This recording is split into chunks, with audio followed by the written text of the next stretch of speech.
আসসালামু আলাইকুম। সাইমা কুইজিনস চ্যানেলে সবাইকে স্বাগতম। আজকে আপনাদের ভাপা পিঠা তৈরি করে দেখাবো।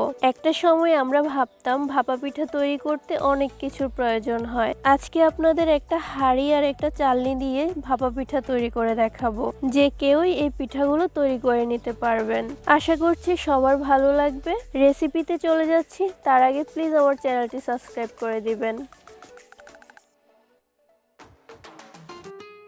পিঠা তৈরির জন্য প্রথমে আমি আগে খেজুরের গুড় কেটে রেডি করে রাখছি। এখানে আমি মেজারমেন্ট কাপের 3 কাপ চালের গুঁড়া নিয়ে নিয়েছি। এখন দিয়ে দিচ্ছি পরিমাণ মতো লবণ। লবণটা এখন চালের গুঁড়ার সাথে খুব ভালোভাবে মিশিয়ে নিচ্ছি। তারপর অল্প অল্প পানি দিয়ে পিঠা তৈরির জন্য চালের গুঁড়াটা রেডি করে নিতে হবে।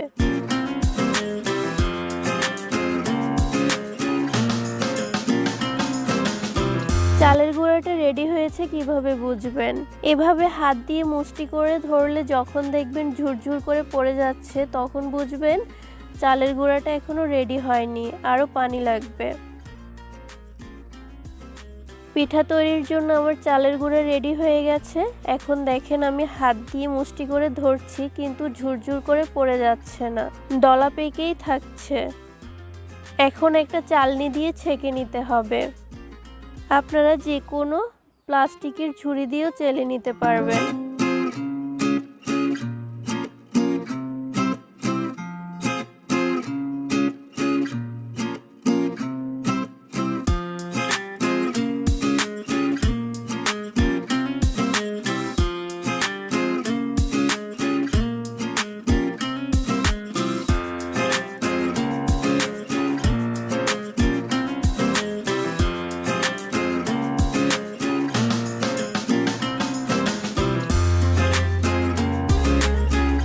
আমার সবগুলো চালের গুঁড়া চালা হয়ে গেছে। এখন পিঠা তৈরির জন্য চলে যাচ্ছে।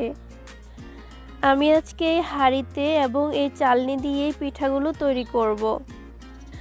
পানিটা গরম হতে থাকুক, পিঠা তৈরির জন্য রেডি করে নিচ্ছি।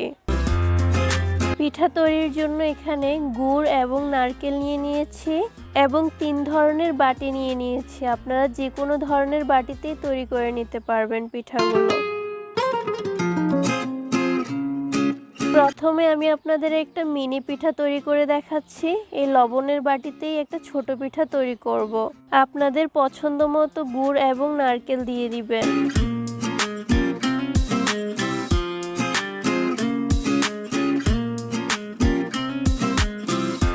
পিঠাগুলো তৈরির জন্য এমন একটা মশারির কাপড় নিয়ে নেবেন অথবা একটা সুতি কাপড় নিয়ে নেবেন।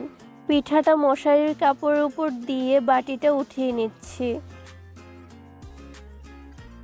এখন হাঁড়ির উপর ভাপে দিয়ে দিচ্ছি। তারপর একটা ঢাকনা দিয়ে অপেক্ষা করছি 3 থেকে 4 মিনিট। পিঠাটা হয়ে গেছে। এখন আপনাদের দেখিয়ে দিচ্ছি কেমন হয়েছে। দেখে বুঝতে পারছেন কতটা সুন্দর হয়েছে। এখন আপনাদের একটা বড় পিঠা তৈরি করে দেখাবো। পিঠাটা দিয়ে ফ্রিজটা উঠিয়ে নিচ্ছি।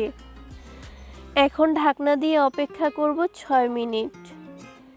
আগেই বলে দিই পিঠাগুলো তৈরি করতে কিছুটা সময় বেশি লাগবে। পাতিলের পানিটা শুকিয়ে গেলে আরও কিছুটা পানি অ্যাড করে দিবেন। এই পিঠাটাও হয়ে গেছে, উঠিয়ে দেখিয়ে দিচ্ছি।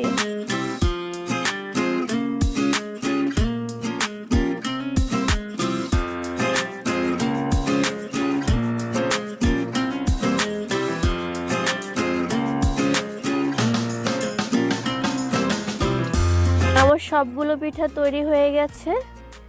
এখন একটা পিঠা আপনাদের ভেঙে দেখিয়ে দিচ্ছি ভিতরটা কেমন হয়েছে।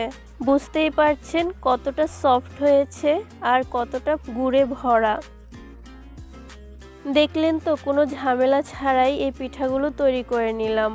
আশা করছি আজকের এই সহজ পদ্ধতি আপনাদের ভালো লেগেছে। যে কেউই এই পিঠাগুলো তৈরি করে নিতে পারবেন। আজকের এই সহজ পদ্ধতি ভালো লাগলে প্লিজ ভিডিওটি লাইক, কমেন্ট, শেয়ার করে দিবেন। আবার ফিরে আসবো নতুন কোনো রেসিপি নিয়ে। আজকে বিদায় নিচ্ছি। আল্লাহ হাফেজ।